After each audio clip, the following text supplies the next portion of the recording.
Welcome back, Shalligators. Welcome to London. Oi, I'm in England. Hello, governor. Sorry, that's not how I think British people talk. Except for the ones who do talk like that, because there are some. Mostly I've encountered some beautiful accents. Many of them Russian. So welcome to London. I'm filming from my hotel room. Do I look great? Does this room look great? No, we're just gonna do this anyway though. That's okay. Today, we're gonna talk about the drama going on with Hailey Baldwin and Selena Gomez, because I feel like we can't go like 6 months without having some sort of Hailey and Selena drama, whether it's real, it's imagined, it's based on her fans liking something, it's Selena liking something, it's Hailey with something unearthed from like 6 years ago that she was doing to shade somebody. Ha! Today's drama with these two people center around the thing all wars are started over, eyebrows. They're centered. What a time to be alive. It's me again. I'm sorry. I had to cut into this video, which I never do, because I realized as I had originally filmed it, I got the details of the story completely wrong. You know why? Because I don't really care and it's about eyebrows. Let me tell you what actually happened. Ready for this? Here's the TLDR. Selena posted something saying oh, I accidentally over laminated my brows. Please don't ask me to explain what brow lamination is, because I don't know. I didn't even want to know this much, but here we are. Then Kylie, a few hours later, posts a close-up of her own, I guess, laminated brows, and is this was an accident, question mark, seeming to mock whatever Selena was saying. So then after that, her and Hailey post a picture of their brows up close. Browgate 2023. Which prompted some demented TikToker who's obsessed with Selena to be I feel so protective of her, and why would you do this? She struggles with her mental health. Why would you do this? Bro, it's about eyebrows. And Kylie got wind of this TikToker's post and commented on it. And she's like, this is reaching. I didn't even see Selena's post. This is so dumb. That seems a little sus to me. Kylie's post would make no sense then, right? If she hadn't seen Selena's post. So I have trouble believing that came out of nowhere. I just wish people could stand in it and be yeah, dude, I do not like that chick. And of course I was making fun of her because she's ridiculous, or whatever her thought process is. I would almost just rather them be honest about it. You know how I feel when celebrities lie. So Selena is taking a break from social media. Hailey is limiting her comments. And then there was some drama with some Hailey stuff about Taylor Swift. Okay, let's get back in the video. I'll explain that. So we're gonna get into that and break it all down, but I also wanna talk about the psychology of trolls, because I read this study recently that was really interesting. I mean, we think about people who troll it's a complicated scenario. As you guys know, there's been an attempt on my life to cancel me. You know, people have tried to cancel me. How did that go? Not well. It actually just created the monster that you see before you today, who is uncancelable and unsilenceable, and now even more unapologetic than I ever was. So congratulations, idiots. But when we think about the psychology of a troll, what do we picture? I think that there's two big schools of thought. These are very, very sad people who are going through something very, very difficult in their life, or they're fucking monsters. Which one is true? Is it a blend? I don't know. Well, I do know now because I know because I read this study. But we're going to talk about it. I'm going to tell you what the scientists say you should do, and then what I have found to be very effective to shutting down online hate. And I want to thank a brand called Pure Square and their mental wellness campaign. They partnered with me on this video. They actually reached out to me the other day and they're like, listen, we know what you've been through with trolls and hate and cancellation, and we're starting this campaign. They're a digital privacy and security company to try to stop online hate. And I was okay, let me guess what you're gonna tell me. I just need to meet everyone with love. No. It's less about how we interact with the trolls and more how we interact with each other, which is basically talking about this, because I think when people get trolled, or when there's someone harassing you online or leaving mean comments, we don't really want to talk about it because it makes us seem like we care. And we're in this golden age of unbothered. I don't care. I'm so unbothered. Listen, it is bothersome. It's so incredibly hurtful and awful. And I get so many hate comments that I've learned more how to deal with it. And this job, you really do have to be built for it. It's not something everybody can do, and not something everyone should do. You know, you don't, no. But it doesn't mean it's not painful, and it doesn't mean it's not incredibly disruptive. And therefore, that's a very successful day for a troll, because that's what they want. They want to be disruptive and they want to be upsetting to you. And so I think like when it happens to us, whether you're a creator, I mean, listen, you guys aren't creators. You're just regular, dignified people trying to live your life. And this company told me that every 2 seconds, somebody experiences online hate. And I'm like, what the fuck, dude? What the fuck? But again, like we don't talk about it because we don't want to seem bothered, because when we bring it up to our friends, what does every single person say? Oh my God, they're such a loser. Literally, don't even let it bother you. And that makes it so much worse. It makes it so much worse. Think about when you have broken up with someone and the first thing somebody asks you is, well, how long were you guys together? And you're like, well, I mean, we're like, we weren't. I mean, we were like, you know, we were seeing each other, but we weren't like, you know, official. And they're like, oh, but you broke up? How did you break up? Or like, well, you guys weren't like seeing each other that long. Like, just let it go. Okay. So before I was just upset. Now I'm upset and I feel stupid because I can't just be like, oh, I was supposed to let it go. Thank you. And just flip this switch and everything's hunky dory. Like it's not. And so again, like we don't bring things up because it's not really gone that well when we have. Like we feel dumb. It's so deeply irritating and ridiculous because again, that's what these people want. That's what these people want. So, okay. Pure Square, they have a little challenge they call it the 5-finger challenge. So, okay, we're going to put 5 fingers up. Okay, you ready? And you're going to put a finger down for every time you've done something. And this is good. You want to put a finger down. So this is like what you want.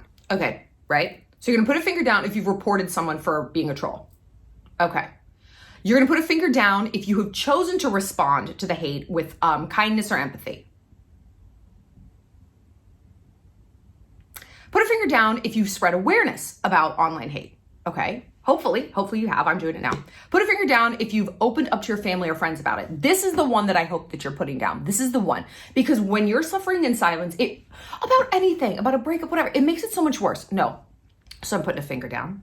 Put a finger down if you've engaged in empathetic and peace-building conversations online. I have.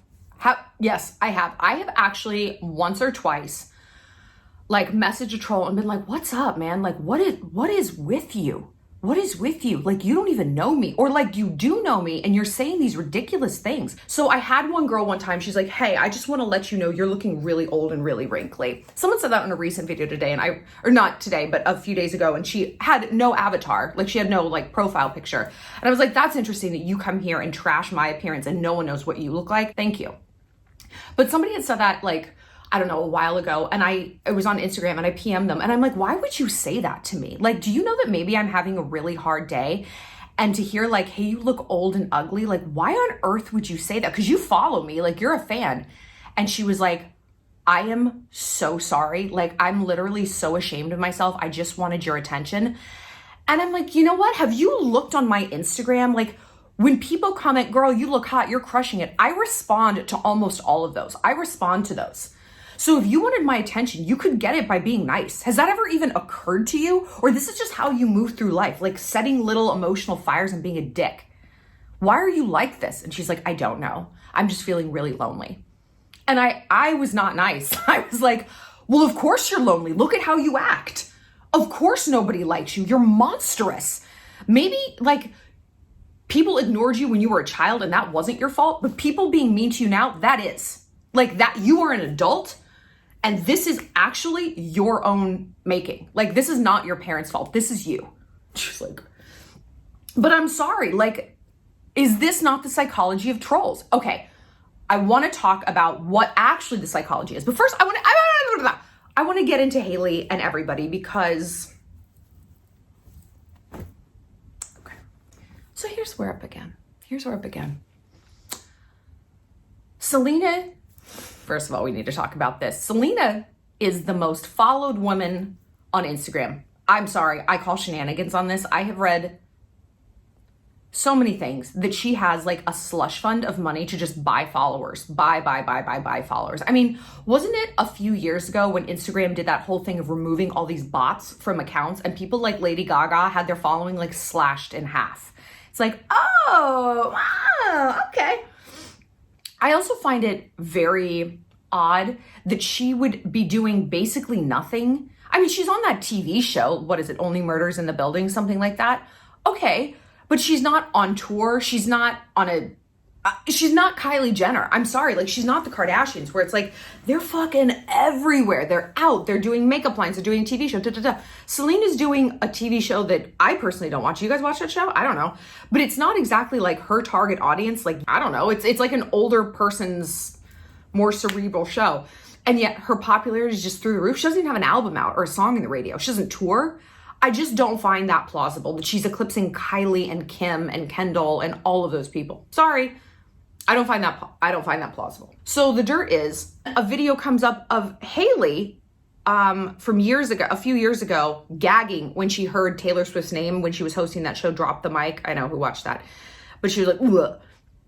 And then Selena comes out. She's like, my best friend continues to like dominate the world, blah, blah, blah.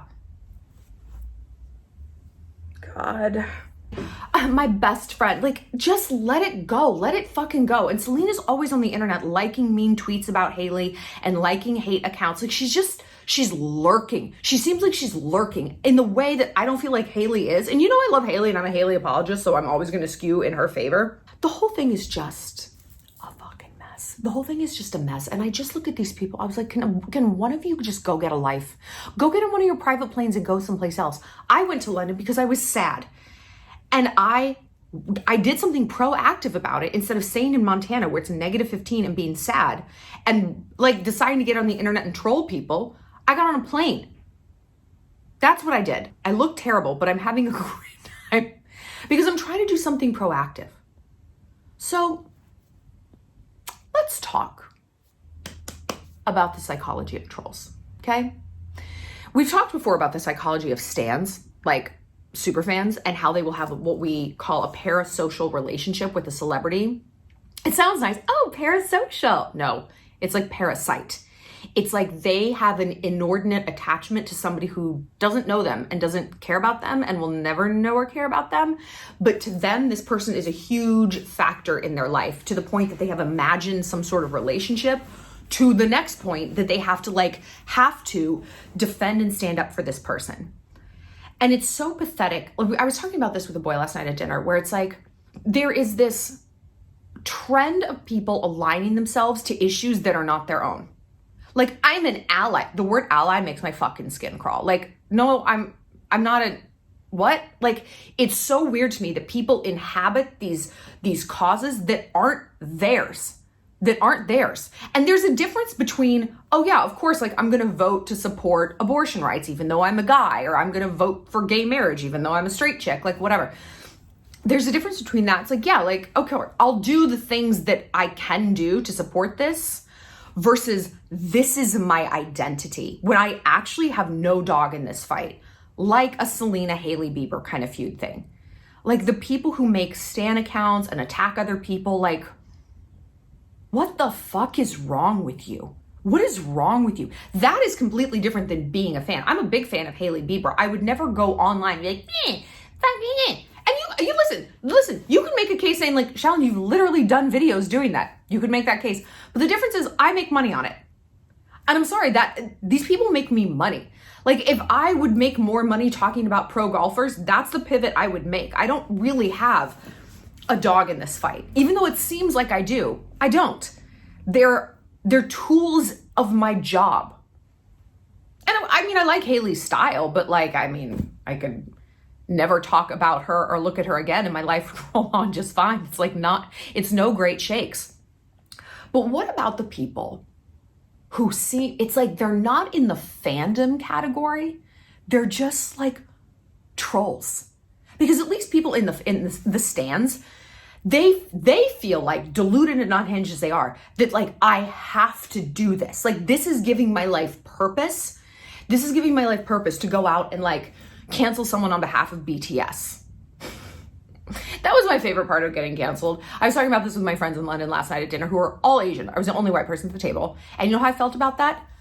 Normal, because who fucking cares? Because I don't sit around thinking about my racial differences with my friends. That's so weird, okay? It's weird. But they were like, some new people were there and like, what did you get canceled for? And my friend Wen, she's like, oh, part of it was that she hates Asians. And we were like, because I said Korean pop stars shouldn't feel pressure to get surgery to look white because Asians are beautiful as they are, and that makes me a racist. I'll give you the rest of the day to try to figure out how that logic connects, because it doesn't, so good luck to you. So, we have people who are in this weird, pathetic, parasocial stand-up, but then you have people, let's call him Uncle Marty, right? And they just like starting shit online. They come and they just want to like, beep, beep, beep, beep, beep. They just want to stir shit up and be disruptive. And Uncle Marty could be your actual Uncle Marty on Facebook, just posting weird memes and saying weird shit at Thanksgiving, right? Or Uncle Marty could be your sorority sister, Caitlin, who's like, you are so brave to wear that, Jen. And she's saying it online. Uncle Martys come in many different forms. So psychologically though, who are these people? They're just people who are going through things. No, they're not. Are you ready to have your mind blown? You guys? Okay, so in this, there's an issue of a journal, a psychological journal called Personality and Individual Differences. Sounds fun. There was a study published that confirms what we all thought was true, that trolls are legitimately garbage people. Legitimately garbage people. So we've talked before about the dark triad, right? It's psychopathy, narcissism, and Machiavellianism. Oh, I actually talked about that in the Shallon. It's a great little, it's our cozy little fan community, but every week we do Evil Monday and I break down things like this, and we talked about the dark triad and what it means. So psychopathy, psychopaths are people who they're like sociopaths. They have no empathy, they have no conscience. But the difference between socio and psycho is a risk taking. They're more bold. Like a lot of CEOs end up being psychopaths, right? A lot of, I would say, asshole math teachers are sociopaths, right? They lack the ambition or the drive or the risk taking to really like go get them. You have narcissists, grandiosity, low empathy for others, low self-esteem that makes them lash out. And you have Machiavellianism, which is the ability to play the long game. Now, I think Machiavellianism has a bad rap.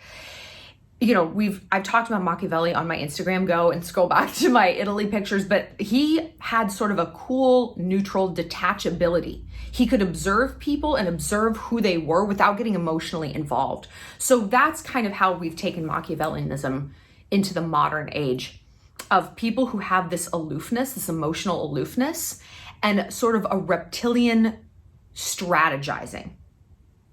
Again, I think that's great. I think too many people fly by the seat of their pants through life and it burns them. It's a bat. Anyway, so there's one more that this study adds. So that's called the dark triad. And there's something called the dark tetrad, which is 4. They added something called sadism. Now, you might have heard this word in terms of BDSM. What is it? Bondage, sadomasochism. Why did I bring up BDSM if I actually don't even know what it stands for? You know what it stands for. So we have masochism, people who like to be hurt. And I'm like, I'm so masochist. Why do I keep dating like fuck boys? But then you have sadists on the other end of the spectrum who enjoy hurting people. We've talked, well, I don't know if I've said this, maybe I have, but people have said that like Ellen DeGeneres is sadistic because she likes to prank people so much that they're like, I've had people comment or point out, they're like, I think that that's a hallmark of sadists. It's like they enjoy frightening and terrorizing people in like this socially acceptable, funny way. Interesting. What do you think? I literally hate people who prank me, and I would not be surprised. Okay, so this study did something important. They defined what a troll is.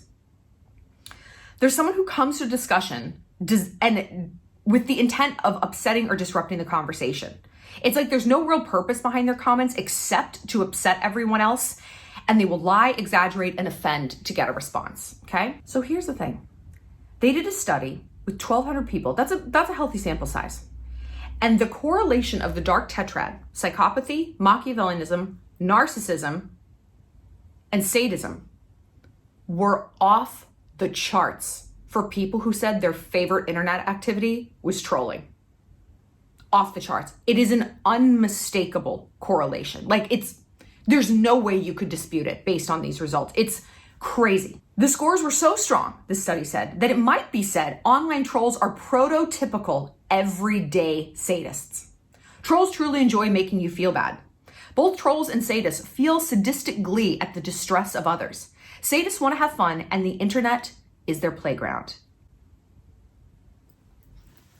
Everyone is fighting a battle you can't see. Go shut the fuck up. I don't care. I don't care. What animal would let another animal attack them and theirs because they were having a bad day and their mammal mother didn't love them? I don't care. I will have empathy for your problem unless you make it my problem. Then we have a problem, and I will defend myself with all of the animalistic rage that DNA has imbued me with. Got it? And I love this study because, yeah, it's not like just meet them with love. Absolutely don't do that. Absolutely don't do that. So this is their advice. They said, next time you encounter a troll, remember, they're truly difficult people. And number 2, it's your suffering that brings them pleasure. So the best thing you can do is ignore them. Well, I don't like that at all. That's irritating. But listen, since we're talking about Machiavellianism, the long con is to ignore these people. Because I don't know that we can change a troll's behavior. The dark tetrad is a horrible thing to try to dismantle, and personality disorders like that, you can't change a psychopath. You can't even really change a narcissist, and certainly not a sadist. Machiavellianism, I mean, why would you want to? But if we are moving through life thinking we can help these people, we can change these people, no, I'm sorry, I don't believe that we can. What I do believe we can is ignore them. And listen, maybe you do have it in you to try to de-radicalize like assholes like this, but if we can acknowledge that there's different camps of trolls, there's the stands who have no life of their own and their lives are going nowhere and they're meaningless and they don't even need to exist on planet Earth. And so they are trolling on behalf of their favorite celebrity who they think literally gives a shit about them, which is deeply pathetic. You have the ones in the middle who are like the person I confronted. And I'm like, what are you doing? And they do need some sort of connection and they don't know how to go about it. But then you have the third, the dark tetrad. If you want to focus on helping anybody, help these two camps. Go to the weird stance and be like, hey, like, what have you done for yourself or other people today? You know, like you could put all of this effort and all of this like energy and passion into, I don't know, going and visiting your grandmother or volunteering at the local soup kitchen. Like that would make you feel really, really good, wouldn't it? Great. Go do that. Good for you. I'm not going to do that because I am post-help. I am post-helping people. Sorry. But if you encounter people who fall into the dark tetrad type, really it's best to ignore them because they want engagement. Because I also believe that these people think that they're so smart. Uncle Marty on Facebook thinks he's 100% right and he just wants to fight. And I know people who do this and they're like, oh, it's my favorite thing. Whoa, I actually know somebody who does this. It's this older guy. I feel like it's boomers or like Gen X, you know, like just older people. They're maybe not boomers, but I don't know. They're just old and they're like, this is the internet. And they don't understand that like there's other people on the side of something that are reading this. Like this is their only sort of means to still have relevance in the world. And I guess as you get older, you feel like you don't. But I also think that if you act like this, maybe you never did, you know, like I'm thinking about the people who I know who act like this, who said like a guy who works at the place I take my car. He's like, oh yeah, I just like to go on Facebook and just wind people up. I'm like, why, Dave? Like, why? He's like, it's just so funny. People get so heated. I'm like, that's what you spend your time doing when you're not changing oil? Okay, like what are they going to put on your tombstone? Changed a lot of oil, made a lot of people mad. Like what does this add up? It's so bizarre. It's so incredibly bizarre. So I guess this wasn't a super celeb heavy video, which I think sometimes is good. You know, like the celebs are great, but whatever. They're just like the tortoise and the hare. What do you guys think about trolls? And be honest, have you ever done it? Have you ever done it? Have you ever commented, you know, something shitty or something weird. Truly, I think the thing that enabled so many trolls was when Instagram took away that feature where you could see what people you follow, what they're doing online. Do you remember that? And I remember every girl who was dating a fuckboy was like, no, because then they can't see like who he's liking and what he's commenting, like creepy, thirsty comments. Because I remember it was like you could just swipe over one screen and it was like, that's a comment you left on like a Victoria's Secret model's page, like weird, or trolly things or asshole things. I think it enabled people to operate in the shadows in a way that, I mean, what lives in the dark? Nothing good, you know? So of course, these social media platforms act like they care about us and they act like they're protecting us. Clearly they're not. I had a call with Instagram in 2020 and they're like, we would love to get your thoughts on like what we could do to help stop like bullying. I was like, oh, would you? And they're like, yeah. And I came up with this idea. I signed an NDA, but I don't fucking care at this point because they're clearly not going to do anything with it. I'm like, you need to have a grading system, right? Because all people can do is report public comments. They can't report like conversations. They can't report, like if you post a questions on your story when I ask you guys for topic, people will like harass me there and you can't report it. You can block somebody, but that's not the same. That's not the same. And all Instagram will do, even if you report a conversation, they'll go to this person's page and as long as it's not like swastikas and Confederate flags, they're like, okay. Like they don't care. They're not looking at what this person is doing. They're only looking at what they're posting. And I said, if you were grading people like A, B, and C, like a grade in school, based on like their comments, and like, sorry, if you get enough dings, you're a C, and that means you can't interact with an A. Like you can't comment on Kylie Jenner or mine or whatever until you show enough positive comments that get likes or whatever it is so that you're a B. Okay, and then now you're back on A till you raise your grade. You're like in comment jail. And they were like, this is an incredible idea. That was 3 years ago. They've done jack shit with it. So thanks a lot, Instagram. I'm sure you're working really, really hard to keep everyone safe, right? That's just the main point of social media. That you guys care. We all just care so much. So tell me your thoughts. Tell me what's been your experience with trolling and how do you respond to it? I mean, do you ignore it and then one day you're like, no, I have time today. That's typically my thing. Like I will make an example out of someone and I'll pin the comment and I'll just shred them. Like if I go for them, I fucking go for them because I won't ever start it, but I will finish it. And I believe that's my right. That's my right. An animal has that right and I have that right. And you know what? So do you. But tell me your strategy. Truly, I do think overall ignoring people is the best because they just want engagement so bad, whether it's coming from a hurt place or a place of defending their ridiculous celebrity or a place of sadism. And if we can show them like, look, I'm not the one. You're going to have to sell crazy someplace else. We're all stocked up here. We're not doing this. I think that will... you know what? I don't know what it'll do. I don't know if it will de-incentivize these people to act so insane. Time will tell. But tell me your experience. And yeah, go down to the link down below if you want to learn more about canceling hate and what this company is doing to do it because it's actually really interesting. They have a lot of really cool statistics. So I'll see you guys later. Sorry, I'm so tired. It's kind of early here, but I will see you later, Shalligators.